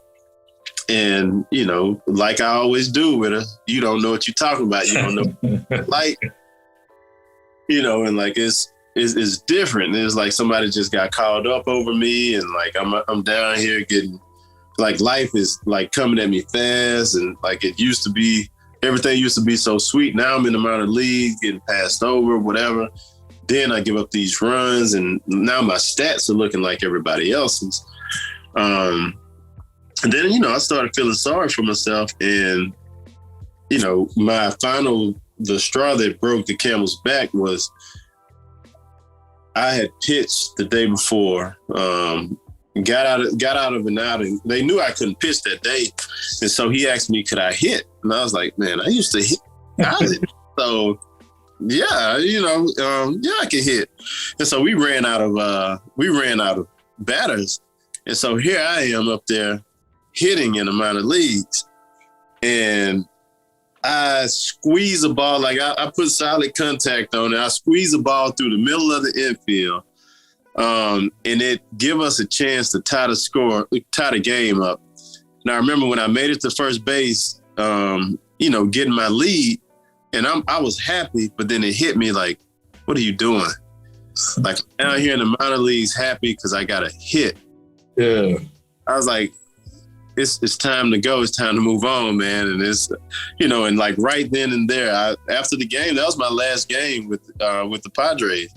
Like right then I went in and was like, hey, I got an out for July, you know, and I told him like, when my out comes, like that's going to be it for me. It. But then the manager at the time, you know, he talked me into it. He's like, but you're so close. He was like, why would you go and try to prove yourself to another club when they already know what you're doing here? And I was like, yeah, you're right. But then once I got on first base, getting my lead, you know, and I'm all like, oh, I did it. I got a knock. But then reality hit like, what are you talking about? Like, you got a knock. Like, you're a pitcher. Please, what are you doing? And so, yeah, you know, that day I asked for my release, got it. And I'm on the plane, you know, I'm just waiting around to get my plane ride back. And that's when my agent came and told me, he was like, I got good news and bad news. Same thing that same conversation that I was hearing from when I got my call up. Yeah. I was like, what's the good news? I need some good news right now. He was like, I got you a major league job. I'm like, well, what could be the bad news? Bad news. Yeah, and he was like, it's for the minimum. I was like, man, that's not bad news to me anymore. You got to understand where I've been on the road for like a month straight, sharing rooms with guys. Like I was like, man, this is great news. He was like, oh, I thought this would be bad news because I had got my first taste of making a little money because Arizona, that's when they paid me the 1.2. Yeah. And like he thought I was gonna have an attitude about making a minimum again. I was like, man, I would have took less than that to have this opportunity to be in the big leagues. Yeah, I mean, it was that nice reset that I had, and like, and just really using that minor league and that experience of being on the road for like that month straight, of just having that humbling experience. You know, it gave me like a new feel and a new appreciation for the game, and you know. You've never seen somebody running sprints the way I did that first Astros, man. I try to be first in every round.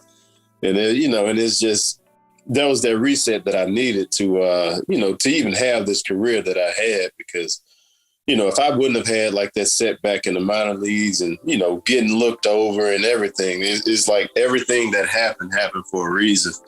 And, you know, and that kind of made me, you know, give me that hunger, you know, that I needed. Because like I was telling you in the very beginning, I needed some humbling. Yeah. You know? Yeah. Kind of, I was smelling myself in the beginning. And, it came in many different ways, you know, when you look at it, bro. But you know, no matter what you say, you kept getting those opportunities and you kept growing from those humbling experiences.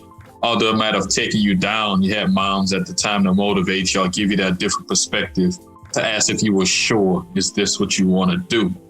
Mm-hmm. Then you had your old lady, who's now your wife, you know, putting things, well, you don't know, she's telling you, you don't know what you're talking about. Hey, you don't need to be hard on yourself or feel sorry for yourself. You don't know what you're talking about. But she was right.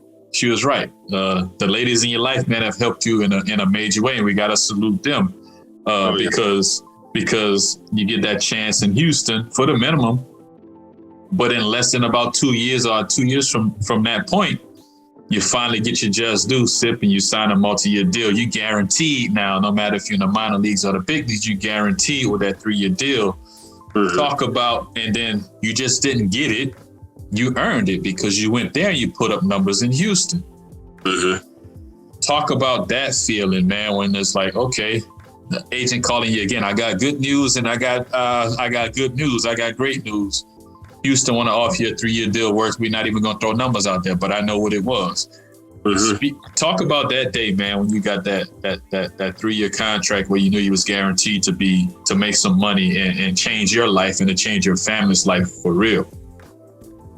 I mean, that day is. I mean, I still can't believe that it happened like that, because, you know, from the very start, my goal, I was like, if I get 1 year in the majors, I can make that work. For, you know, with the lifestyle in Mississippi. I was like, man, I know, because, you know, like I was ready to save my little 30,000 and go back. So, and to make it to that point to where it's like, okay, now you got money that, you know, you wouldn't have to work after this, you know, if you did the right things in life, which, you know, it'd be hard for me because, like I told you, I'm not really that materialistic. So it's like, I don't have these high dollar items, these high ticketed items that I know that I'd go broke, and I don't have this entourage. And it's like, man, this is it. And it was like, you know, and you go back and you look at all the opportunities and all the mistakes that you could have made. And it's humbling because, like, even, you know, I go back to like my short season of, you know, getting there, partying right before like the starts and all this and jeopardizing my career that I didn't realize what I was jeopardizing because you don't know what that life is like. And so, you know, once I got that phone call, you know, I was laying in bed next to my girlfriend, wife. For sure. Yeah, she still hadn't earned a ticket yet. But you know, in this, we had started becoming like really serious, you know, and we had talked about like, you know, if I wanted a car, and you know, she was trying to get me to be humble, you know, and not to spend my money. And I was like, well, if I get a 3-year contract, can I get whatever car that I want? And she was like, if you get a 3 years, she had a certain number. And so I was like, all right, if I, you know, give me like a carrot to chase. Yeah. So, granted, you know, this was like at the end of, right around September when, you know, she was trying to get me to stay focused and like, hey, you're doing well, but you got to finish strong. You know, like all the good women in your life when you start trying to keep having that moment. And so, you know, and she's a big reason why, you know, I kept swimming into the actual finish line. And so, you know, long story short, the goal that we had, it ended up being like $3 million more than what we had even set out to get. And, you know, and it was tough because they didn't realize that I would have signed for like 3 or 4 million less. And I was like, man, because, you know, back then, you know, at the time I was a free agent. And so we was just waiting on whatever team that would come in at the time and just see what they offered. And, you know, I would get like 2 years, 10. And I was thinking like, God, I want that. Yeah, it's some M's. It's a few M's, bro. Yeah. And so, you know, my agent, you know, he was like, man, I think you can get 3. So I was like, 3? Like, you think I can get 350? It's like, you know, and he was like, well, let's see if we can get it or whatever. And, you know, so we just waiting around to see if no team would go to 3 years. Yeah.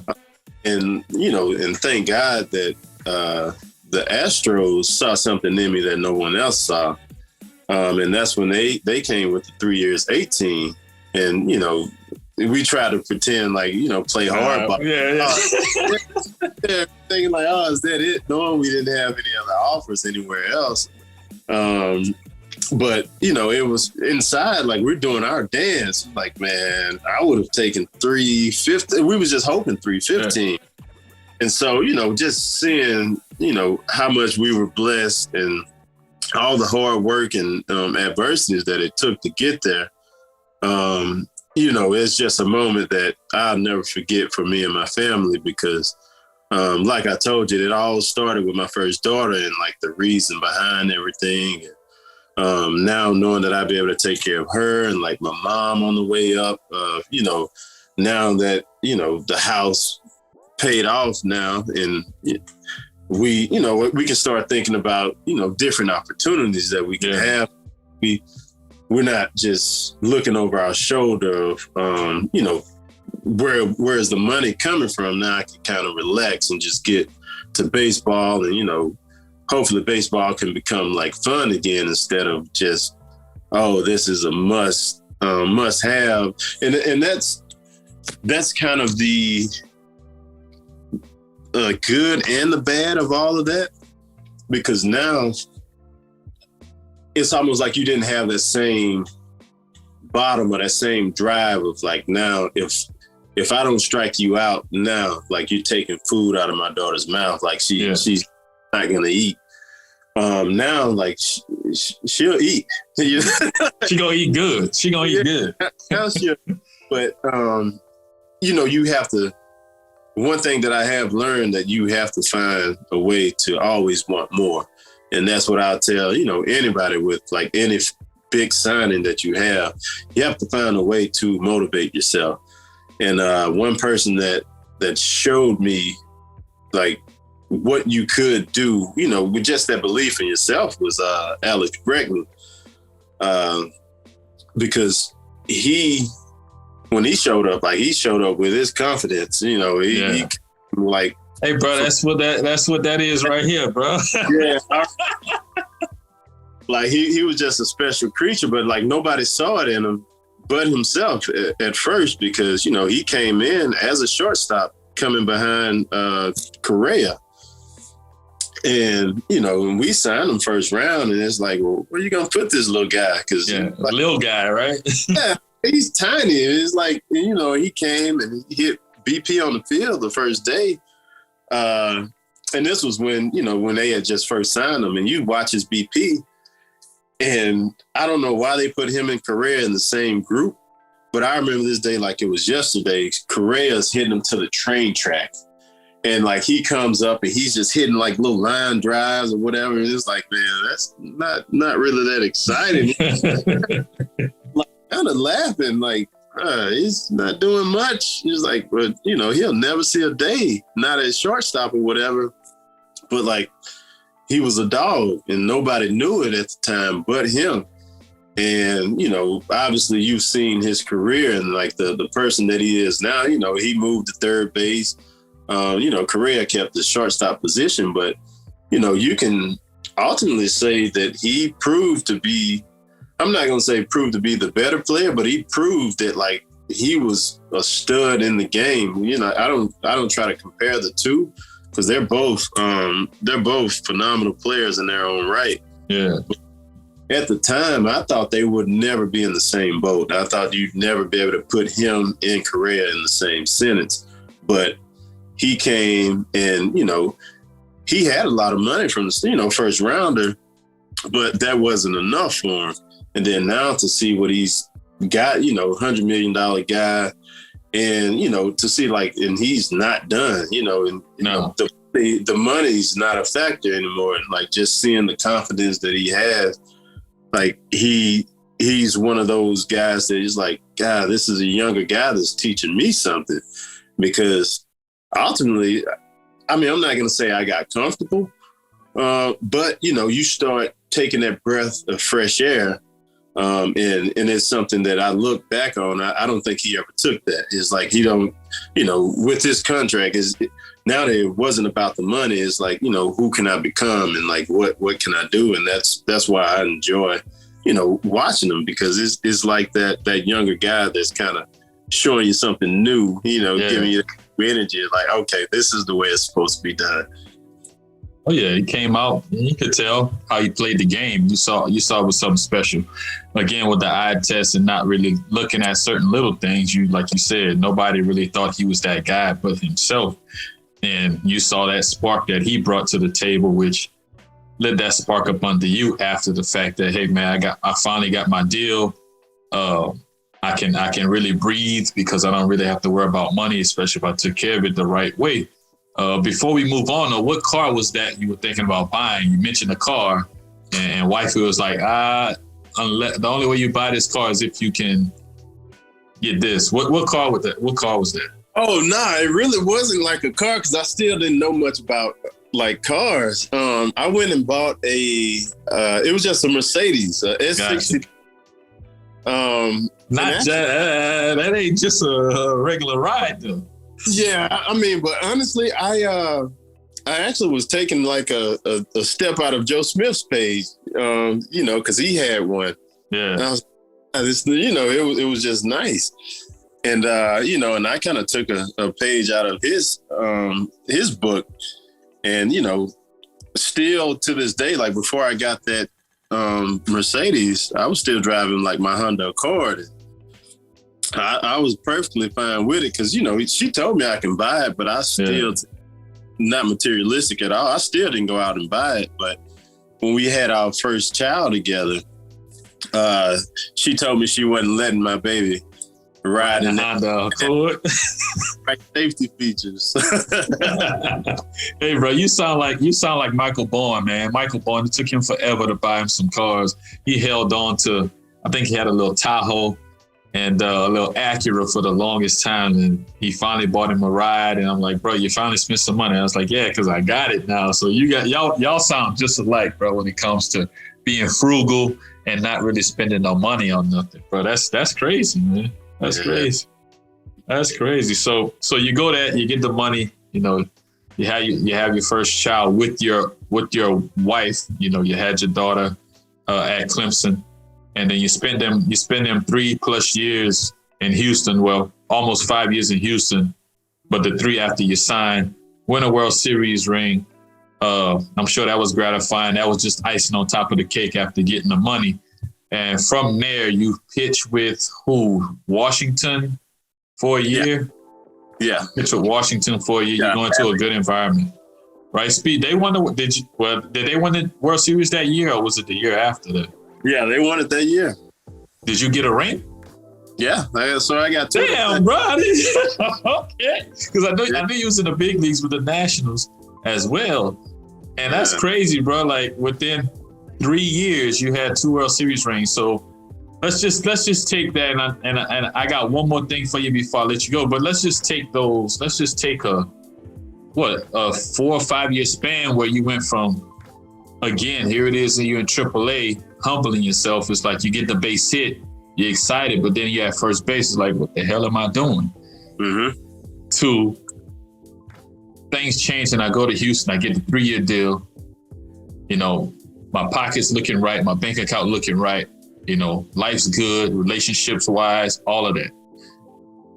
To winning a ring with them, you know, playing out your contract in Houston, and then going to Washington and winning another ring, and then kind of, in a sense, riding off into the sunset, man. Like, how, like, I mean, do you feel you was able to accomplish everything in your career, or did you feel like it was kind of cut short? I feel like it was cut short. I only say that because, like, I still had like a lot in the tank. Because when I started with the Nationals, I mean, I didn't have a spring training. Like, they signed me super late, and, you know, I stopped working out because, you know, once spring training started, you know, I kind of took a back seat. Like, all right, I put up good numbers, and I still to this day couldn't figure out, like, why wouldn't anybody want to pick me up? And so, you know, I got in my feelings, stopped working out. But then I finally get a call with the Nationals, you know, and they, you know, from going from $6 million a year, you know, they wanted to offer me $1 million, you know, and I was like, man, make it 1.2. And, you know, I was signed, still didn't want to sign for that. Yeah. I mean, after making the money you made, I knew where it was. Like, I had 2 down years, but then I had a decent year my last year with the Astros. But it was just one of those things, I didn't get enough innings. So people was like, I don't know if that's enough. You didn't throw enough to even solidify that as being like real numbers. You know, in my eyes, I was like, it's not my fault that I didn't get in there as much. I was like, you saw what I was doing. And so we had like the ego on top of, you know, what I've been making and my experience. And it's like, all right, well, let's get to 1.2. Yeah. And I was like, well, we'll give you $200,000, I guess, signing bonus, and you still just make it like one on. I don't know how that business size work out, but I was like, I don't care. Make it 1.2. Yeah, 1.2. I don't care how you do it. And so that was that's how I ended up there. But when I went, it was like at the very end of spring training. So I went there. I had like a week of spring training, and so my spring training was technically in real ball games. Yeah. So I looked up, and you know, I was throwing 85 to 87, and for me, it's like, bro, I need, you know, in my playing career, like I'm lower 90s, 90 from like 90 to 94. Yeah. And, you know, I was like, man, I need every mile per hour with mine. I was like 80s, 85 and 88 don't play with me. No. Because I'm off move a whole lot. You know, I got that true four seam. And it took me a while to just build up that speed and get that shoulder back right. But by then, we had gotten off to a bad start. And then, I remember the day when, I told my pitching coach that, like, hey, now I was like, I was faking the funk before then. I was like, now you can start trying to, you can start holding me accountable for every outing. I was like, I'm back to where I was. And, I went and, I had good numbers from then on out. And I guess it was too late, the verdict had already drawn up.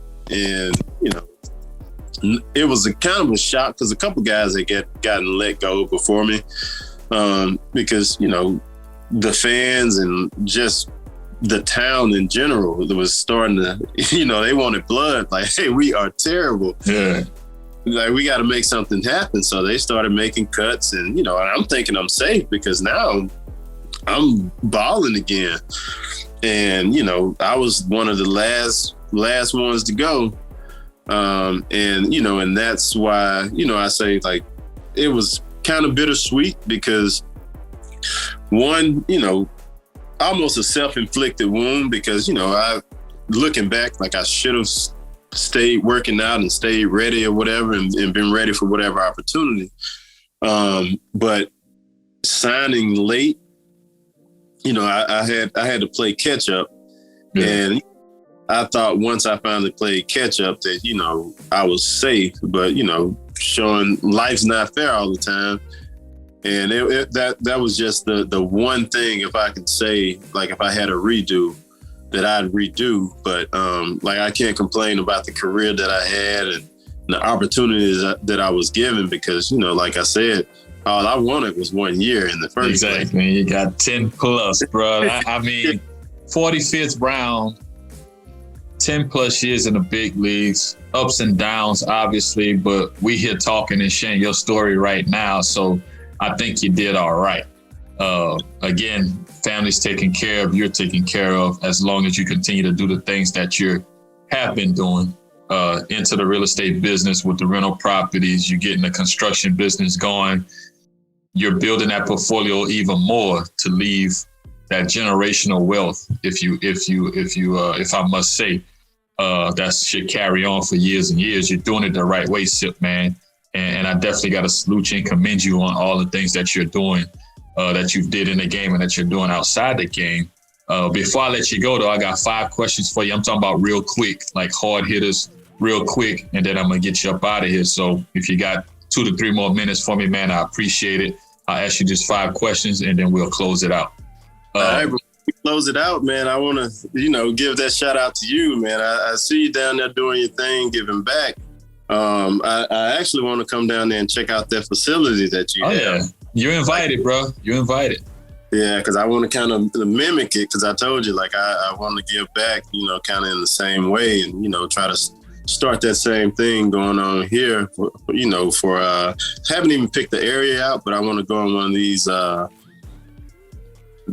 lower income areas and, try to give the same type of equipment. Like I want to, give quality equipment, to people that probably wouldn't have that same opportunity. Yeah. And I salute you for what you're doing. I appreciate that, man. And we're going to all link, me, you, Michael Bourne. We got Charlton Jemison out there as well in your area. But you definitely, the door is always open, man. Just let me know. We got each other's number. Don't be afraid to give me a holler when you have time to come to the Dallas area. Vice versa, when I come to the H-Town area, I'll definitely give you a shout because we definitely got to put something together to where we all can kind of circulate and help these young boys out. Like I said, it's definitely down to do something like that, man. But something else that we going to get out of this whole podcast and something else these youngsters going to learn, certain things that we do as ball players or certain ways that we act as ball players. So that's going to lead to my first question and asking did you have any superstitions, man, while playing? No, I honestly didn't have any superstitions. I just try to just show up, and that's one thing I try to pride myself on, because if I had a superstition, what if I don't have that one day? Yeah.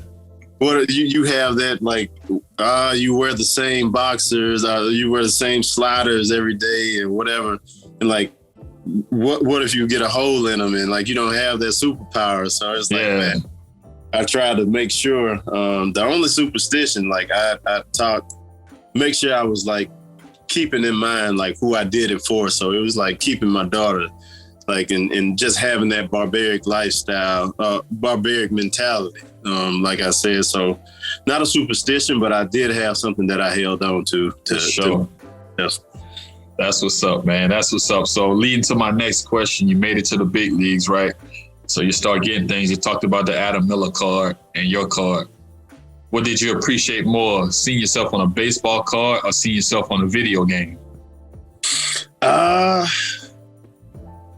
I'd say more the video game, man, because, it just does something for you when, little kids call like, oh, man, I played with you. It's like, man, they slapped you. Yeah. I was like, well, hey, you doing something wrong. Yeah, because that don't happen in real life. That's what's up, man. That's what's up, man. 3 more questions for you. We talked about 2 of them already, superstitions, video game, baseball card. We're going back to the Little League. I'm talking about the Lil Tony Sipp. I'm talking about the baby Tony Sipp. After a nice baseball game, Little League, bro, what was your favorite concession stand food? What you had to have after a game? Bro, we just had the regular little hamburger and root beer. It's like little small, little styrofoam root beer. Yeah. It was something simple, but man, I still didn't quite have a burger like we had back in the day. So yeah, that was definitely the go-to. For sure, the hamburger and root beer, man. I can dig that, man. Now we gonna get a little.